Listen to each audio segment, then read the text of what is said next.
Madame, Messieurs, bonsoir. Merci de votre fidélité.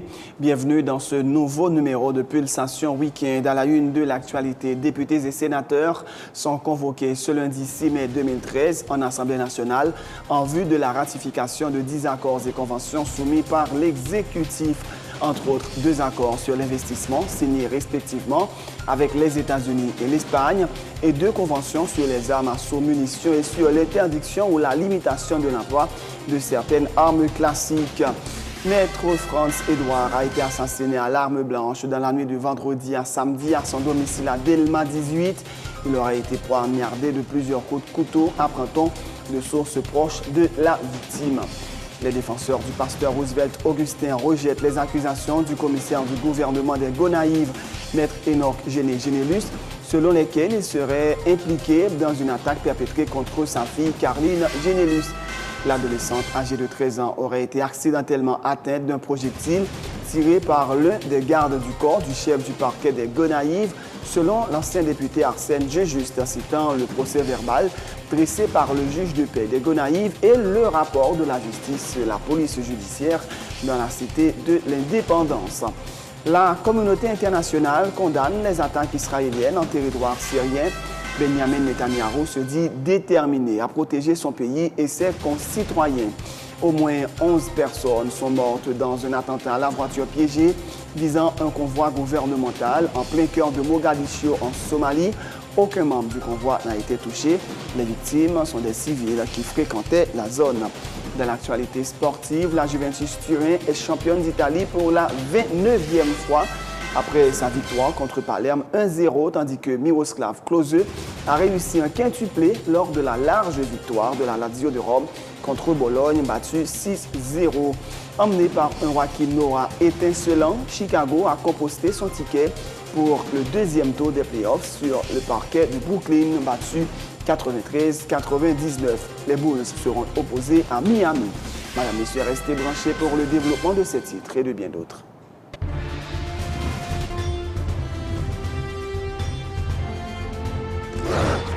Du 15 avril au 15 mai, Télépluriel organise un grand concours de chroniqueurs et de commentateurs sportifs avec à la clé des primes exceptionnelles. Tandis ça, 2 gros gagnants ont besoin de chance entraîner équipe sportive Téléa. Oui, la possibilité pour les 2 super gagnants d'intégrer l'équipe sportive de la télévision. Dans la possibilité de but, la frappe et goal!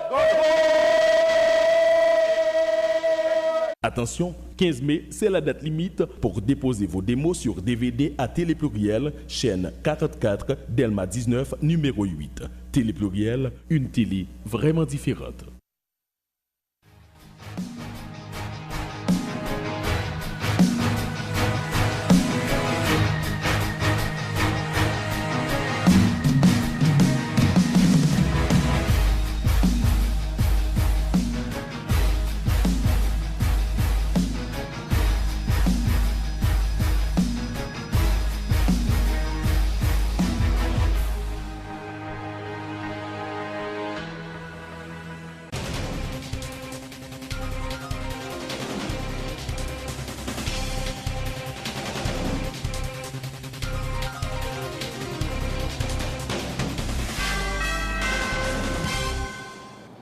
De recherche, bienvenue dans le développement du journal. Députés et sénateurs sont convoqués ce lundi 6 mai 2013 en Assemblée nationale en vue de la ratification de 10 accords et conventions soumis par l'exécutif. Entre autres, 2 accords sur l'investissement signés respectivement avec les États-Unis et l'Espagne et 2 conventions sur les armes à assaut, munitions et sur l'interdiction ou la limitation de l'emploi de certaines armes classiques qui peuvent être considérées comme produisant des effets traumatiques excessifs ou comme frappant sans discrimination avec les protocoles adoptés jusqu'au 28 novembre 2013. Maître Frantz-Édouard a été assassiné à l'arme blanche dans la nuit du vendredi à samedi à son domicile à Delma 18. Il aurait été poignardé de plusieurs coups de couteau, apprend-on de sources proches de la victime. Frantz-Édouard a été candidat à la mairie de Port-au-Prince en 1996. Les défenseurs du pasteur Roosevelt Augustin rejettent les accusations du commissaire du gouvernement des Gonaïves, Maître Enoch Génélus, selon lesquelles il serait impliqué dans une attaque perpétrée contre sa fille Caroline Génélus. L'adolescente aurait été accidentellement atteinte d'un projectile tiré par l'un des gardes du corps du chef du parquet des Gonaïves, selon l'ancien député Arsène Dieujuste, citant le procès-verbal dressé par le juge de paix des Gonaïves et le rapport de la police judiciaire de la Cité de l'Indépendance. L'ex-parlementaire dénonce le fait que le chef du parquet des Gonaïves chercherait à exploiter la situation de sa fille en vue d'obtenir un asile politique en France. L'ancien député du Mocréna invite les autorités judiciaires à faire toute la lumière sur les allégations de Maître Enoch Génélus. Le commissaire a pris entre deux feux parce qu'il y a des promesses de l'étape en job là que le font en bon monde. Donc, il y a deux courants électoraux qui ont râlé le commissaire des deux parts. Et le commissaire a parlé à un bon monde que il t'a aimé jouer dans le job, il t'a aimé devenir juge, il t'a aimé jouer dans l'exil. Ce sont des machinations politiques, des échappatoires politiques que le commissaire a cherché, parce que le commissaire a besoin d'exil pour aller donc en France. Cette question pour le commissaire là a déplacé ce sujet là, pour dire que c'est des citoyens qui ont tiré la caille, alors que donc il connaît parfaitement bien, ça veut dire c'est matériellement faux. Donc nous dit que échappatoire politique ça yo, donc les papes atteignent nous. D'ailleurs, l'incident produit, le commissaire pas là. Il a mené Timoun dans l'hôpital.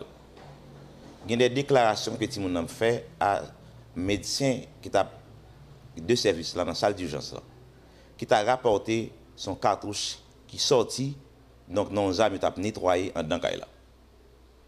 Le juge de paix allé sur les lieux, il a constaté gagné un druide qui c'est pas en sécurité, qui pas un agent de sécurité, qui c'est mon commissaire qui gagne 11 âmes dans main et âmes ça donc il manque un cartouche. Tout le monde dans la population a questionner juge de paix questionner il dit attendez en détonation. Dieu de la reconnaître que le font cartouche. Donc moi-même, j'ai été convaincu que faut que la justice triomphe dans la question ça. Faut que le commissaire baille la justice le soin pour le faire travailler. Donc c'est pas lui-même qui pourra prendre devant pour la guider l'opinion, pour la tromper l'opinion monde, mais nous pas capables d'accord. Donc coulier pour le commissaire du gouvernement qui a besoin de résoudre le problème politique, qui a besoin d'un asile politique avec toute famille, puisqu'il y a plus de 13 personnes pour aller en France. Donc, il pense qu'il est capable de mettre crédibilité, moun sérieux, donc en jeu, en doute. Je dis, nous pourrons enquête sérieuse, nous pour que la vérité luire autour de ce sujet, mais nous pas prendre échappatoire dans les commissaires du gouvernement qui voulaient régler les problèmes politiques avec nous, qui dit nous avons fait le menace, donc, et que ces menaces sont mises à exécution. Le 26 avril 1963, de nombreuses personnes avaient été victimes de la machine infernale répressive de l'ancien dictateur François Duvalier suite à une tentative d'enlèvement de son fils Jean-Claude. François Benoît, ex-lieutenant des FADH, avait été pointé du doigt. Presque tous les membres de sa famille et celle de sa femme, Jacqueline Edeline Benoît, ont été tués ainsi que leur fils de 18 mois et leur maison incendiée. 50 ans plus tard, François Benoît propose un dialogue entre les victimes et les duvalieristes dans le but, dit-il, de ressouder le tissu social et mettre le pays sur de bons rails. François Benoît a tenu ses propos à l'émission Sans détour de Marie-Lucie Bonhomme qui sera diffusée ce soir à 20h. Comme je dit, les valets sont produits de société.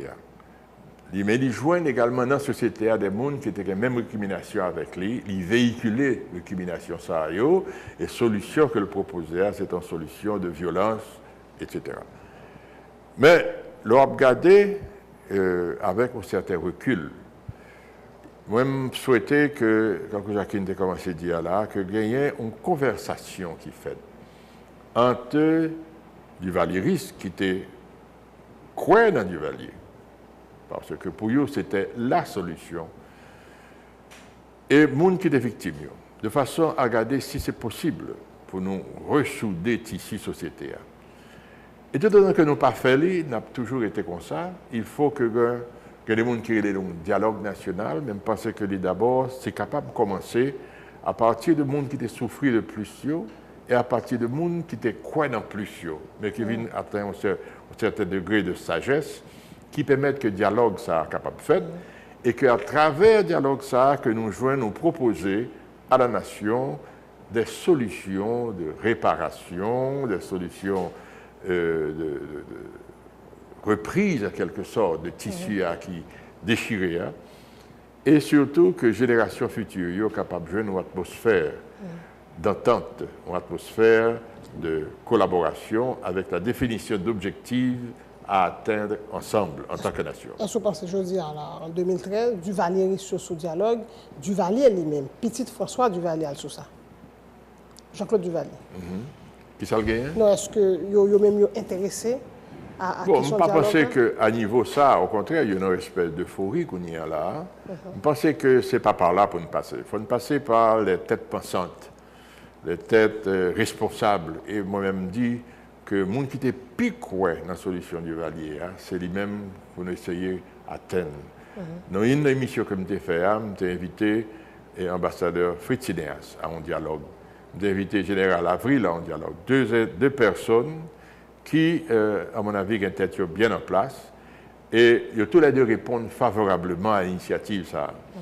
Et m'attends à ce que dans les prochains mois, que nous établissions une méthode de travail pour essayer de proposer des solutions à la nation en tant qu'individus, personnes d'expériences différentes, mais qui quand même pensaient des citoyens qui ont le sol à la nation à cœur. Pour qu'il y ait pardon, les bourreaux doivent reconnaître leurs torts, insiste pour sa part Jacqueline Edline Benoît, qui participait également à l'émission. Le pardon n'est pas synonyme de l'oubli, a-t-elle souligné. Je vais trouver que, premièrement, ils ont attaqué, c'est très bien, il faut le dire, ça qui est passé, pas vrai, et il n'a pas fait bien non plus. Il a 19 ans, le prendre, il n'est pas même apte à diriger un pays. Nous, Jean-Claude Duvalier, là. Jean-Claude, là. Machine là, qui fait même bagarre. Or, il dit que petit tigre, c'est tigre, pas vrai, donc on a continué. Ensuite, tout ça fait, il connaît, le fait, peut-être que le pas qu'à arrêter, parce qu'il n'a pas de autorité assez pour le arrêter. Ensuite, il dit dans la justice là, qui ça nous fait payer? Mais ce n'est pas payer au lieu, il paye nous toutes. Un. Et puis deuxièmement, qui mette nous là? C'est eux. Parce que tout gouvernement avant, nous ne pouvons jamais être bagaille ça, vous passé. Barbarie ça, crime ça. Donc c'est eux comment c'est. Tu vois, donc c'est pour le traiter. Et peut-être que le ça a regardé le bien, mais qu'on n'a pas regardé le bien. On m'a dit, comment certains monde capable de faire ça Duvalier dit au fait, à tuer monde, à toute bagarre. De regarder tête dans un miroir. Est-ce que conscience dit ou non? Mais il faut tout que Duvalier ça récompense ils comprennent qu'ils pas de promotion, ils comprennent qu'ils n'ont pas l'argent, ils prennent bien tout ça monde que tué puisque ils volent ils pour tout bagage. Donc c'est tête qui ça cap rapporter mais ils oublié que Duvalier dit que la reconnaissance est une lâcheté. Parce qu'après ça, ils tuent un paquet qui t'a fait mal là tout. 19 qui mourent, c'est eux qui étaient servi. La plupart d'eux, c'est eux qui étaient avec lui et les tuent. Donc la reconnaissance est une lâcheté. Okay. Est-ce que vous pardonnez? Je dis, pardon? Vous pardonnez? Je pardonne aussi qu'on y a vraiment entré quand le Rwanda fait qu'on y a dit oui, je me tort. Vous comprenez? C'est vrai. Parce qu'il faut dire, ok, je t'ai fait, il était mal. Le ça, il a préconsidéré la tête et tout. Parce qu'il faut dire, pour qui ça me fait ça? Mon n'a pas fait rien. Mais d'un côté, mon petit genre plus bagaille, c'est l'homme quand le Duvalier a mouru, donc François Duvalier, il était souffert en pile. Et le funérailles, gros vent est passé. Ok, donc la nature, mon petit genre pareil, vent passé, mon courir, mon perd du soulier, tout bagaille, et vent sorti, par contre, qui bon. Donc, d'un côté, ouais, que faut mon regarder pour ouais. Et mal pas toujours pas trop bien naturellement, il est enterré, tout bagaille, il était très bien. Mais au moins il compte côté il enterré, moi même pas compte côté pas mieux enterré. Et Jacqueline, on dit jeudi à là, bon gain pile monde ça qui te fait exaction ça, yo pas là encore. Il y a l'amour de mon naturel ou bien Duvalier te faire disparaître tout par tout. Imaginez au gain monde ça devant là jeudi à là. Qui sont ta dire. Quand on dit Si il dit, ok, je suis un tort, je ne vais pas vraiment dire, embrasser, dire, je ne vais pas donner tout le bagage. Il faut dire, ok, je fait mal. Ok, donc, ok, je ne vais pas donner là, même pas oublier. L'audition des victimes du régime de l'ancien dictateur Jean-Claude Duvalier se poursuit à la Cour d'appel de Port-au-Prince. Jeudi dernier, Denise Prophète a indiqué avoir été illégalement arrêtée et détenue pendant plus de 4 ans sans jamais connaître les motifs de son arrestation. Pas une seule fois, elle n'a été auditionnée par un juge, a-t-elle dit. Maître Jean-Joseph Exhumé, l'un des avocats de la partie civile, a déploré l'attitude du ministère public qui, dit-il, s'est érigé en un véritable défenseur de Jean-Claude Duvalier tout au long de l'audience. Reportage Emmanuel Paul. Arrêté le 27 février 1973, soit 2 ans après l'avènement au pouvoir de Jean-Claude Duvalier, Denise Prophète affirme avoir passé 4 ans et 7 mois en prison. Pas une fois durant son incarcération, elle a été auditionnée par un juge. Les motifs de son arrestation lui ont jamais non plus été communiqués. Pour elle, il s'agissait purement et simplement d'un enlèvement. Denise Prophète a porté plainte contre Jean-Claude Duvalier 5 jours après le retour de l'ancien tyran, le 16 janvier 2011. Moi, j'ai porté plainte contre Jean-Claude Duvalier 21 janvier 2011. J'ai porté plainte contre Jean-Claude Duvalier parce que j'étais kidnappé, j'étais disparu pendant un certain temps.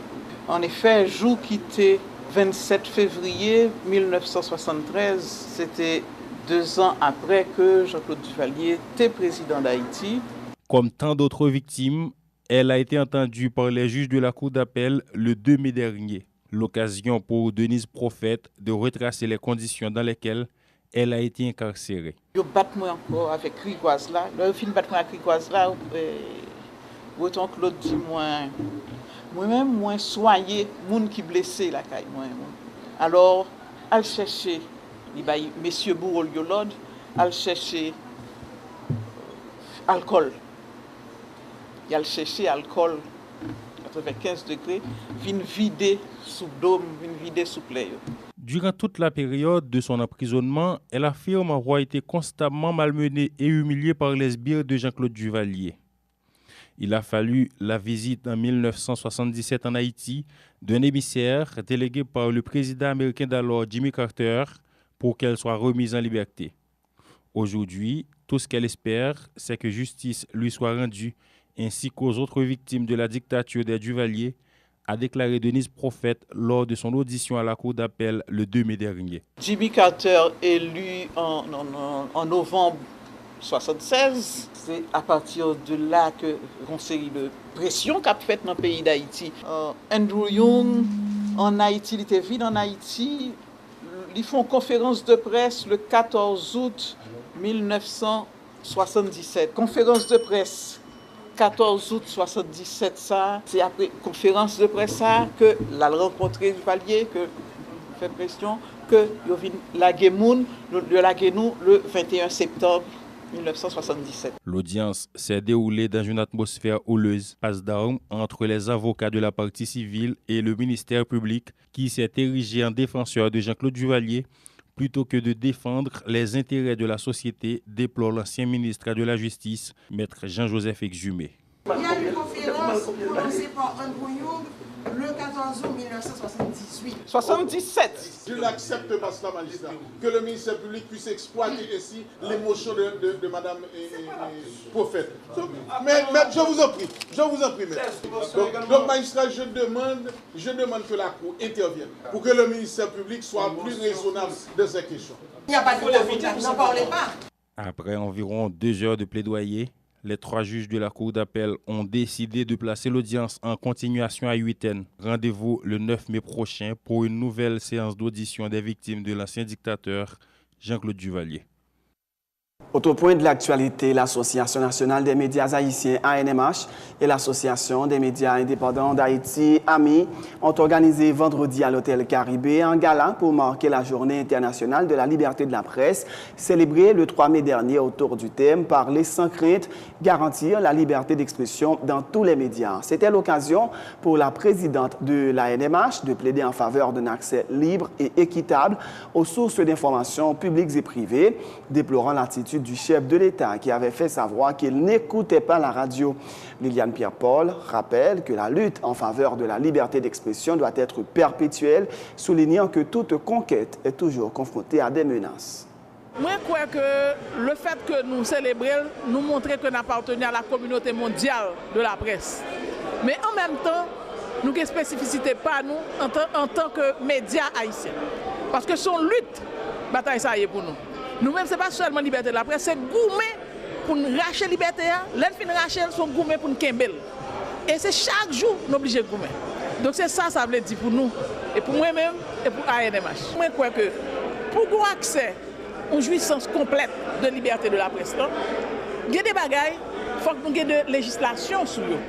Par exemple, qui garantit nous, en tant que médias, sans que nous n'ayons pas besoin de bien, aucun président, aucun premier ministre, aucun ministre qui a fait une faveur, nous avons un copinage à personne, nous avons accès équitable, juste et égal à toute source d'information publique ou privée. Mais c'est loin pour garantir ça.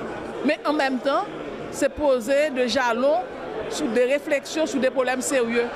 Par exemple, toute conquête, il menaçait tout le temps. Parce que son bagage est raché, n'importe qui l'autre monde voulait venir racher le nom. Donc, gardez-le, ils viennent en face, gardez-le sous côté, ils passent, gardez-le sans la tête, gardez-le sans papier. Donc, il faut que même tout le temps vigilant. D'ailleurs, pas besoin de faire un dessin. Tout le monde voit qui ça a passé. Le président l'a provoqué nous directement, l'a campé pour le dire qu'on s'appelle qu'il part de la presse. La veille commémoration, date ça, disons date mondiale, un dirigeant campé pour dire ça dans Jacques Pelle. Ennemi au pas ouais, il caché, il sous toute forme. Est-ce que vous comprenez? Parce que je ne dis pas un problème économique. Ou qu'il n'y a n'importe qui est capable de faire contrat économique avec ou qui est capable de chanter. Est-ce que vous comprenez? Il y a des radio, si la radio là, comme ça la parler, il y a couper publicité. Sont forme de répression, sont dangers liés pour la démocratie. Participant à la cérémonie, le président de l'Assemblée nationale, Josuel Simondera, s'est dit inquiet quant aux menaces qui pèsent sur les acquis démocratiques, notamment la liberté d'expression dans le pays, et a appelé les journalistes à la vigilance. Je pense que nous, aujourd'hui, nous sommes en Carrefour. Et Carrefour, ça, c'est un Carrefour qui t'a demandé nous pour ne pas faire marche arrière sur l'acquis démocratique. Pour ne pas faire marche arrière sur acquis liberté de la parole, sur acquis liberté de la presse. Donc, je dis on a fêté, mais pendant qu'on a fêté en tout, nous sentons comme si nous gagnions de... Nous perdons un pile de ça ne gagne comme acquis. Parce que ça nous a reproché, ça nous a combattu. Pour moi, nous avons dit qu'on a commencé à éradiquer. Pas disparaître, nous avons commencé à éradiquer, mais nous avons dit tout timidement. Nous commençons à faire face avec eux encore. Donc, pas oublier, côté marque changer, c'est ça pour nous méditer sur lui chaque jour. Nous attendons 26 avril de 63, nous attendons l'atrocité et le système qu'on fait. Donc, moi, je pense que c'est l'occasion pour nous réfléchir, pour presse là, par jamais jouer un rôle dans faire marche arrière dans acquis pour libérer la parole. Parce que certaines fois, nous croyons qu'il y a des événements produits. Volontairement ou involontairement, presse là, on partit dans la presse là, joue le rôle, nous fait nous perdre acquis démocratique, nous fait nous perdre acquis liberté de la parole. Parce qu'il a accepté pour empêcher de parler. Parce qu'il a accepté conditions qui ne sont pas dignes à métier à certaines fois. Donc ça est capable de dévier, et ça a dévié tout dans le système que nous avons aujourd'hui, et qui fait que, en pile inquiétude, commencer à planer sur Sandarili à qui liberté la parole. C'est la fin de ce journal. Juste avant de vous quitter, voici un rappel des titres. Députés et sénateurs sont convoqués ce lundi 6 mai 2013 en Assemblée nationale en vue de la ratification de 10 accords et conventions soumis par l'exécutif, entre autres 2 accords sur l'investissement signés respectivement avec les États-Unis et l'Espagne et 2 conventions sur les armes, assauts, munitions et sur l'interdiction ou la limitation de l'emploi de certaines armes classiques. Maître Franz Edouard a été assassiné à l'arme blanche dans la nuit du vendredi à samedi à son domicile à Delma 18. Il aurait été poignardé de plusieurs coups de couteau, apprend-on de sources proches de la victime.